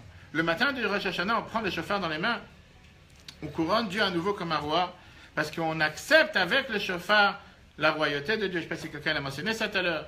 Le fait de dire à Dieu, t'inquiète pas, nous sommes les garants de l'humanité, et nous allons nous assurer que si tu donnes encore une année de création à ce monde, si tu fais en sorte que le monde se maintienne encore une année, nous on va se garantir, on va s'assurer que ça va être exactement comme toi tu attends. Le but et le moyen, comment arriver au but. Ça c'est ce qui se passe le jour de Rosh Hashanah. Regardons dans le deuxième paragraphe du chiffre 4, première raison que le Rassag nous dit. Puisque aujourd'hui c'est le premier jour de la création. Chez Bobara Hashem et Olam, dans lequel Dieu a créé le monde. Il est devenu le roi sur le monde. Car aussi Mamlachim, ainsi ils font les rois. Shotakim lifnem bechatotrot, ils sonnent avec des trompettes. Le dia pour faire savoir, ou la shmia faire entendre, bechon makom dans chaque endroit, tachat malkuto sous la royauté du roi. Vechen, et ainsi, anu mamlechim aleinu et aborei bara beyamze. On couronne ce jour-là sur nous, le nouveau roi. Bien, le rabbi nous dit ça dans un discours en 1963. Troisième paragraphe avant la fin. Comment on fait descendre la divinité de Dieu Rosh Hashanah? Irak al-Shana Achat. On lui donne un mandat d'un an. Il n'y a pas de septennat, il n'y a pas de 4 ans, il n'y a pas de 5 ans. On nomme un président chaque année. C'est le peuple juif. On est extrême dans certaines choses. Chaque Rosh Hashanah, on donne à Dieu un mandat pour un an. Au Be'erev Rosh Hashanah, la veille de Rosh Hashanah, la tombée de la nuit. Ichozeret, ce mandat remonte, ve'olev v'nichet b'mkora et reba à sa source. V'achayud ha'olam be'Rosh Hashanah. Alors comment le monde survit entre la veille de Rosh Hashanah et le moment du shofar? Mais chitzoniut ha'malchut, des forces extérieures à la royauté. C'est ce qu'on appelle l'émanation superficielle de Dieu. Mais c'est comme la transition de pouvoir entre un gouvernement et un autre. Il y a déjà un autre gouvernement qui a été mis en place. Pour l'instant, le gouvernement par intérim, c'est celui qui est encore en place. Mais ce n'est pas le prochain gouvernement. Le Dugmat Adam, l'exemple avec un homme chez Osem Lacha qui travaille, que chez Wayef quand il est fatigué, Verafay Adam, il est faible, il n'a pas de plaisir, il attend de passer la passation de pouvoir, il attend déjà de finir ce qu'il a à faire. Mais c'est ce qu'on dit dans la prière, Imrou Lefanaim Al-Chiyot, donnez-moi des royautés que de Shetamlichuni Alechem, Dieu demande au peuple juif, donnez-moi une preuve que ça vaut la peine de renouer encore un lien avec ce monde, de faire en sorte que ce monde existe, de donner un but à ce monde. Est-ce que ça vaut la peine de continuer ou bien vaut mieux se séparer, vaut mieux tout arrêter? Quand on réfléchit à tout ça, on comprend pourquoi le sens principal de Rosh Hashanah, contrairement à ce qu'on a vu le jour de Kippour, qui est le jour du pardon, Rosh Hashanah, on ne mentionne pas le pardon, on n'arrête pas de mentionner, et on change pour ça dans la prière beaucoup de fois les différents termes que nous utilisons toute l'année avec un Melech HaKadosh. Qu'est-ce que ça veut dire un Melech HaKadosh, le Saint Roi? Beaucoup de phrases que dans l'année, on ne fait pas tellement accentuer sur le fait que Dieu est notre Roi. Le jour de Rosh Hashanah, on veut montrer comme quoi Melech Al-Kol Ha'olam Kulo règne sur le monde entier, éclaire le monde entier, devient encore une fois un nouveau Roi. À partir du moment que c'est devenu le nouveau Roi, la nouvelle année, on demande à Dieu de renouer un nouveau contact. On le renomme président sur nous, on le renomme roi sur nous. Et en contrepartie, on prend sur nous le devoir de mettre en application ce qu'il nous demande. Parce que si on choisit un nouveau président, c'est à condition de faire ce qu'il nous demande de faire. Parce que si on prend un nouveau président et on n'est pas prêt à mettre en application ce qu'il nous demande, il fallait mieux pas choisir un nouveau président. Ça, c'est ce qui se passe le jour de Rosh Hashanah. D'un côté, après toutes les autres raisons qu'on a vues, on renoue notre lien envers Dieu. On demande à Dieu, t'inquiète pas, donne une autre chance au monde. Fais en sorte que le monde se renouvelle. Et nous, on te garantit qu'on va faire ce qu'il faut pour que le monde se maintienne comme toi, tu as voulu. Et donc, on revient à ce qu'on a dit tout à l'heure. Ce n'est pas juste un jour de fête. Ce n'est pas juste une fête simple. Ce n'est pas juste une fête comme toutes les autres fêtes. C'est la fête de base. Le moteur électrique, c'est la centrale électrique de toute l'année à venir qui dépend de ces quelques heures que nous avons au Rosh Hashanah, dans lequel un juif se tient devant Dieu et dit « Qu'est-ce que je veux dans la vie? Pourquoi j'ai besoin que tu sois mon roi? Pourquoi je te couronne encore une fois? Qu'est-ce que j'attends de toi ?» Maintenant, on est tous conscients qu'on n'est pas des extraterrestres, on n'est pas des anges. On fait des erreurs. Et on continuera à faire des erreurs. Je parle pour moi. On est tous humains et on fait des erreurs. Avec la meilleure bonne volonté avec laquelle quelqu'un peut se lever le matin et qui décide qu'aujourd'hui il va se comporter la meilleure personne sur Terre. Des fois tu fais une erreur, deuxième erreur, et tu décides aujourd'hui je vais commencer un régime et tout d'un coup tu as un tellement grand buffet qui est devant tes yeux. Tu dis bon, on commencera le régime le lendemain. Des fois tu décides je ne vais pas m'énerver sur ma femme ou sur mon mari et tout d'un coup tu sais qu'il y a quelque chose qui s'est passé. C'est pas de ta faute. Tu devais t'énerver. Des fois tu décides que tu vas arriver à l'heure et tout d'un coup tu n'es pas arrivé à l'heure. Combien on sait, combien de fois on prend des bonnes résolutions, des bonnes décisions et le fait est qu'avec les meilleures bonnes volontés qu'on peut avoir, les choses ne se passent pas comme on aurait voulu. Alors qu'est-ce qui se passe? Viens Rosh Hashanah, on dit à Dieu, regarde pas sur ce qu'on fait. Rappelez-vous tout à l'heure qu'on a dit que le dossier est de côté. Ne regarde pas sur ce qu'on fait, regarde sur qui nous sommes. Un enfant qui ramène une mauvaise note de l'école, ce n'est pas un mauvais enfant. La note est mauvaise. L'enfant, il est bien. On dit à Dieu, on a pu faire une erreur, peut-être qu'on va faire une erreur. Peut-être que l'erreur, on n'aurait pas dû la faire, on va voir ensemble comment on va l'arranger plus tard. Mais ce n'est pas parce qu'on va faire une erreur que tout d'un coup, nous devenons quelqu'un de mauvais. Nous sommes tes enfants, c'est nous qu'on t'a couronné, c'est nous qu'on a décidé de recevoir la Torah, c'est nous qu'on a décidé de te rappeler tout ce qui s'est passé jusqu'à présent. Peu importe ce qu'on fait de bien ou pas. Et on sait qu'on est humain, on va tomber. On espère ne pas tomber. Tous les matins dans la prière, on demande à Dieu de ne pas nous envoyer des épreuves. Mais on peut tomber. Regarde pas sur ce qu'on fait, ça c'est pas qui nous sommes. Qui nous sommes ceux qui t'ont couronné, qui t'ont donné le pouvoir de devenir encore une fois un nouveau roi. Question? Tout le monde dort? Bonne nuit à tous. Hein? Question? Rien? Clair? Ok. Après, on fera un résumé. J'espère que tout le monde va se rappeler de ce qu'on a vu jusqu'à présent. Une histoire qui est racontée qui s'est passée en 1812. Il y a environ 200 ans. Il y avait en Europe une des plus grandes guerres qui a connu l'humanité. Avec notre très cher ami Napoléon Bonaparte, que certainement beaucoup ont rencontré. Cette année, on a eu la chance, en tant que directeur du Batrabat Seine-et-Marne, d'organiser la première fois dans l'histoire l'allumage de Hanouka public face au bureau de Napoléon Bonaparte au château de Fontainebleau. Comme j'ai dit à la mairie, on a invité Napoléon pour être présent. Il n'a apparemment pas reçu l'email, puisqu'à son époque, à 200 ans, il n'avait pas. Mais que s'il aurait été présent, je pense que c'était la meilleure réponse à sa révolution d'il y a 200 ans. De voir, je ne sais pas s'il s'est imaginé dans son plus grand rêve ou plus pire rêve, d'avoir une allumage publique de Hanoukia de 5 mètres de haut devant son bureau à Fontainebleau. Certainement que s'il aurait su que Chabad allait faire une telle allumage à 200 ans, il aurait peut-être évité la révolution. Mais en tout cas, Napoléon, c'est quelqu'un qui ne pouvait pas se contenter d'une victoire, qu'il avait un rêve de commencer à gérer et diriger toute l'Europe. Il s'est battu contre l'Empire russe. Et il y a un moment dans son histoire, pour tout celui qui connaît l'histoire de Napoléon, qui est très passionnante, c'est qu'il a pensé qu'il allait gagner. Il était prêt sur le point de gagner. Et à ce moment-là, il y a eu un grand débat entre les maîtres de la Chassidoute, comme on a dit tout à l'heure que le jour de Rosh Hashanah, tout est décidé dans le monde. C'était les élèves du Maguid de Mezrich, qui étaient l'élève du Baal Shem Tov. Qui, ça vaut la peine, qui va gagner la guerre? Le tsar russe ou bien Napoléon Bonaparte, le français? Il y avait un débat. D'un côté, la France, c'était le pays où c'était le bon vivre, pas seulement la ville lumière, mais la France entière. Et tout le monde se disait que si Napoléon allait gagner, c'est sûr que pour le peuple juif, ça allait être un souffle de vacances, un souffle de liberté, un souffle de tranquillité. Ils allaient pouvoir prospérer matériellement et la vie aurait été beaucoup mieux. Par contre, si c'est la Russie qui aurait gagné, c'était un pays qui était totalitaire, qui n'était pas du tout avec une démocratie. Je ne sais pas, est-ce qu'aujourd'hui ça a changé beaucoup. Et le tsar, s'il allait continuer à être roi, la pression matérielle aurait continué, mais il y aurait eu une certaine liberté intellectuelle et spirituelle.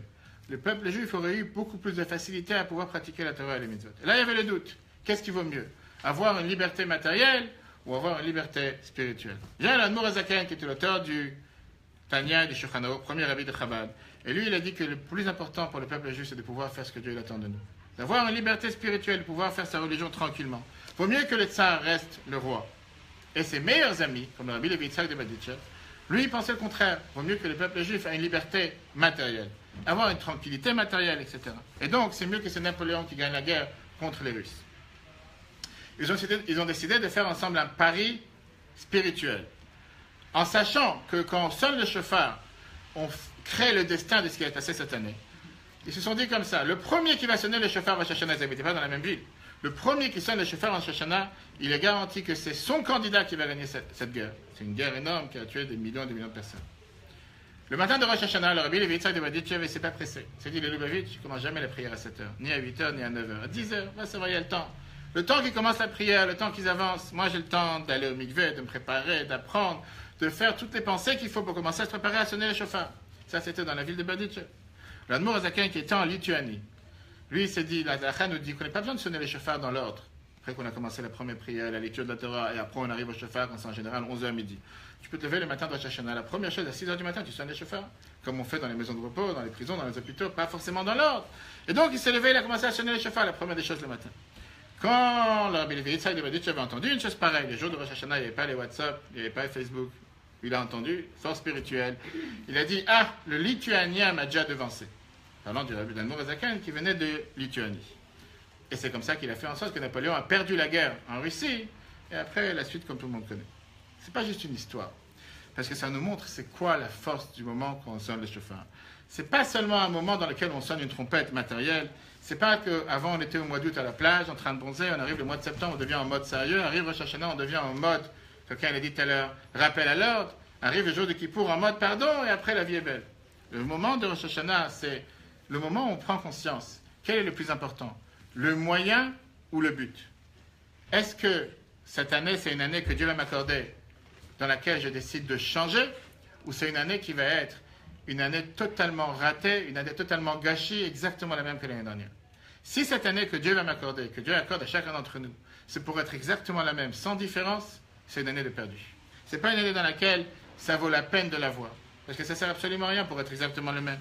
Ça, c'est ce que ça veut dire quand nous couronnons le roi le jour de Rosh Hashanah.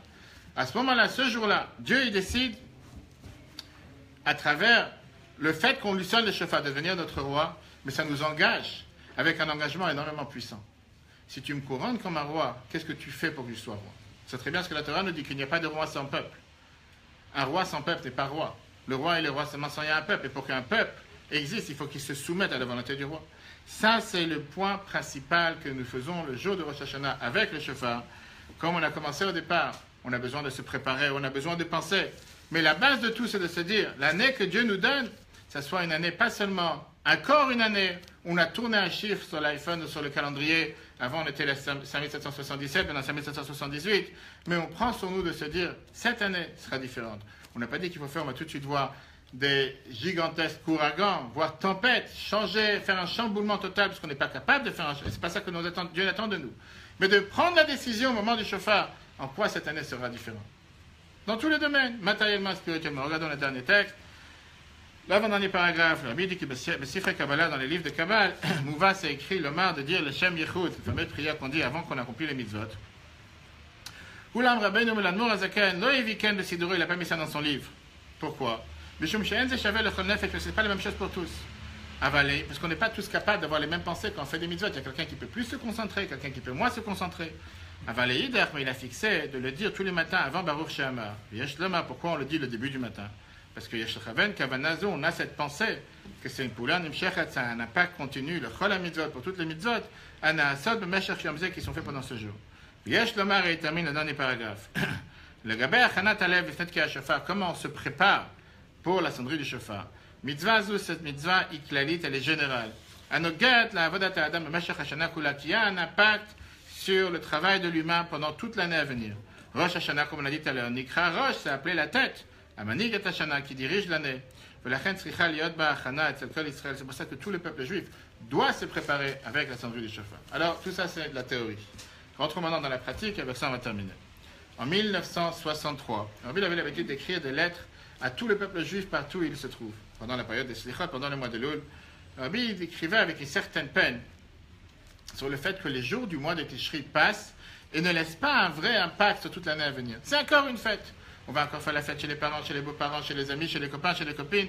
Mais c'est des jours qui ont un impact pour pouvoir changer notre destin pour toute l'année à venir. Et les gens s'imaginent que puisque je ne suis pas capable de faire une révolution monumentale, décider que cette année je vais perdre 50 kilos. Je parle pour moi. Impossible. Et les gens essaient, tu vois, ça a commencé au Rosh Hashanah, je n'ai pas perdu. Quelqu'un dit à partir d'aujourd'hui, je vais commencer à faire la prière 3 fois par jour. Arrive le lendemain de Rosh Hashanah, je n'ai pas eu le temps de faire une prière. Et etc. Chacun il prend des décisions et s'imagine qu'il faut révolutionner la planète. Quelqu'un qui fume 2 paquets par jour va dire à partir d'aujourd'hui, je ne fume plus une cigarette. Pourquoi pas? Va essayer. Viens, la Torah, elle te dit que le problème, il est que des fois, on veut faire des révolutions gigantesques.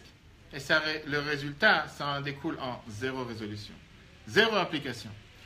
Peuple juif, la Bible écrit dans cette lettre en 1963, la vision que nous devons avoir, c'est qu'on peut faire des grandes révolutions par des petits pas. Un pas à la fois. Parce que chaque grande révolution commence par un pas.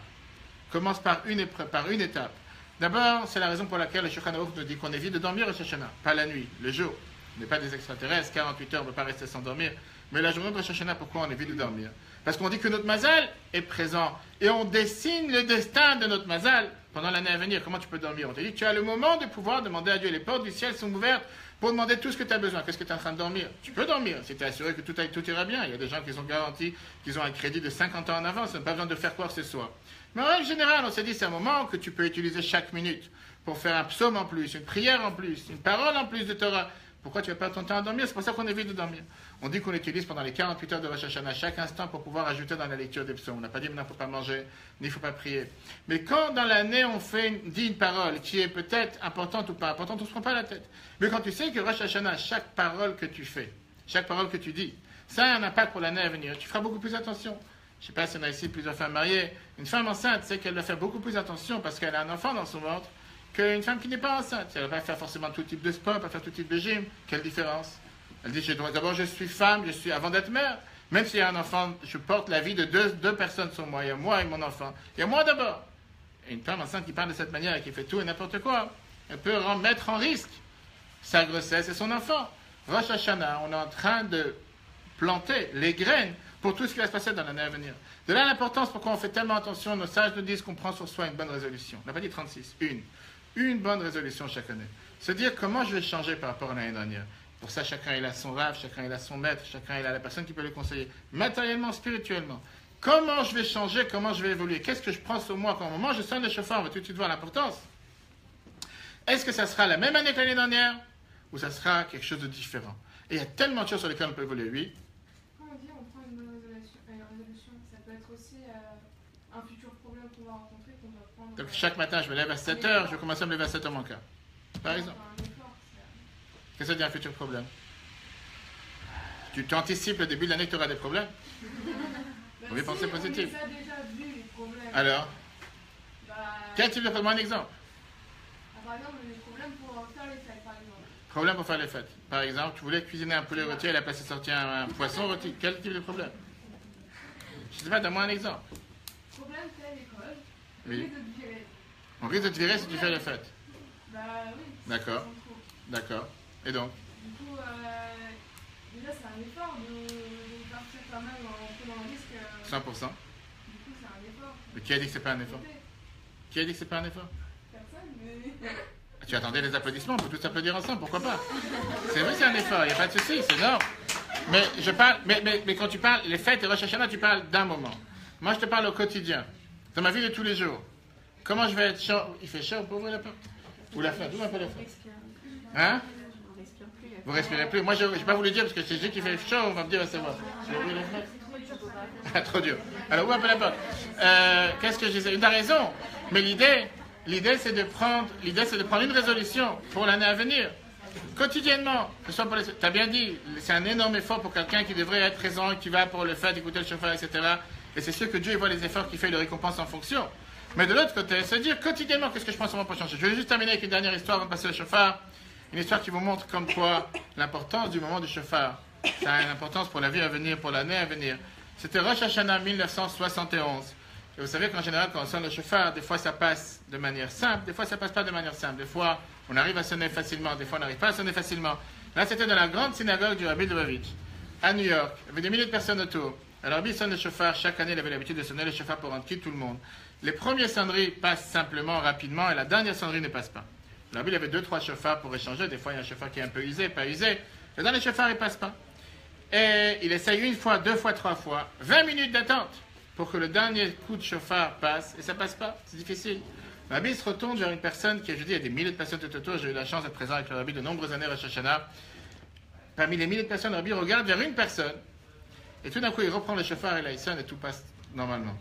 On dirait de la magie. Passe quelques années. Et on connaît la fin de l'histoire. C'était que la fin de Rosh Hashanah, Rabbi avait l'habitude de donner Kosh al-Bracha, un peu de vin sur lequel il a fait l'Havdalah à des milliers de personnes qui passaient devant lui. Vous avez certainement voir dans les vidéos. Il y a une personne qui passe et il dit au Rabbi quelque chose dans l'oreille. Le Rabbi lui répond quelque chose en retour et va et vient, 2-3 paroles. C'était quelque chose qui n'était pas normal. Les gens n'avaient pas l'habitude. Dès qu'il descend, les gens qui sont présents disent qu'est-ce qui se passe? Qu'est-ce que tu as dit au Rabbi dans l'oreille le soir de Rosh Hashanah? Qu'est-ce qu'il te répond? Il dit que quand je suis passé avec mon verre pour me recevoir la bracha, pour recevoir le peu de vin, le Rabbi m'a dit fais attention à ta promesse.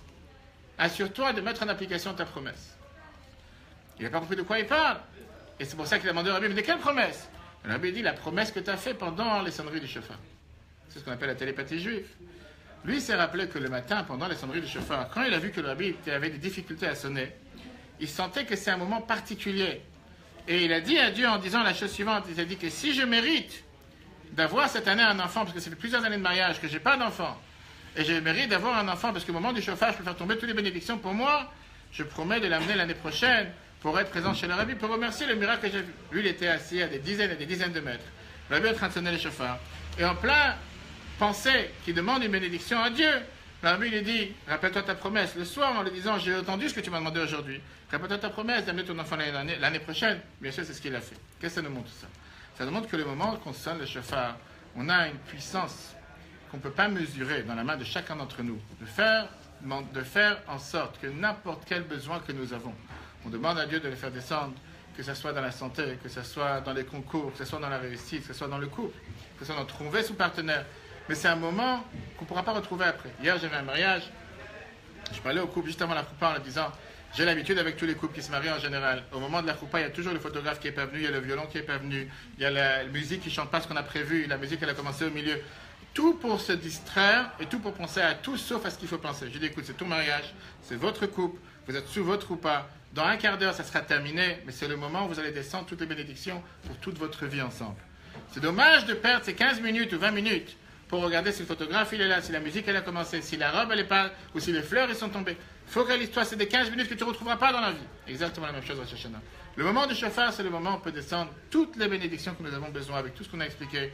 Il n'y a pas de jugement, c'est un jugement, mais il n'y a pas ici un jugement parce qu'il y a un dossier contre nous. Le jour du pardon, ça sera après. Profitons de ces moments importants pour demander à Dieu que le peuple juif soit protégé partout où il se trouve, que chacun d'entre nous soit toujours plein, réunis ensemble, qu'avec des occasions joyeuses, qu'avec des bonnes nouvelles.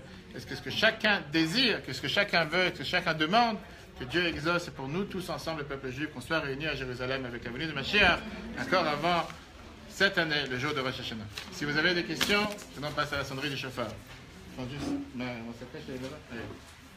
Il y a ma sacoche sur le commun. Merci. Question ou pas? Oui. Oui, vas-y. Vas-y. Merci. On évite de manger, c'est une des... T'as bien dit? Non, on évite de demander des choses matérielles pour nous. C'est sûr? J'ai toujours entendu ça. Tu veux qu'on prenne un livre de prière ensemble et qu'on traduit les phrases? Rosh Hashanah, on demande que des choses matérielles. Hein? Bien sûr qu'on demande. Sefer Chaim Tovim, Parnassat Tova. Mais ça veut dire qu'on ne fait pas de demandes personnelles. Ça veut dire. Je suis pas d'accord. Rosh Hashanah, on demande des besoins matériels, personnels. Quand est-ce que tu veux les demander si c'est pas Rosh Hashanah? Après, je te montre le livre de prière. Non, mais je sais. Il n'y a pas de souci. Je te montre le livre de prière, tu vas voir, noir sur blanc. On va sonner le chauffard. On a l'habitude de sonner le chauffard tous les jours du mois de Elul. C'est pas la mitzvah de Rosh Hashanah, mais le mois de Elul, on sonne le chauffard pour se rappeler qu'on est avant Rosh Hashanah. Je ne sais pas si quelqu'un d'entre vous a déjà écouté le chauffard cette année, sinon c'est une bonne opportunité. Alors c'est sûr que ce n'est pas la même chose que quand on sonne Rosh Hashanah, le chauffard. C'est toujours important d'écouter le chauffard. Et là, vous allez voir tout ce qu'on a vu en application. Que Dieu fasse que toutes les bénédictions que chacun demande quand on sonne le chauffard soient présentes pour chacun d'entre nous. Vous pouvez rester assis si vous voulez pas, à moins que vous voulez sonner ensemble.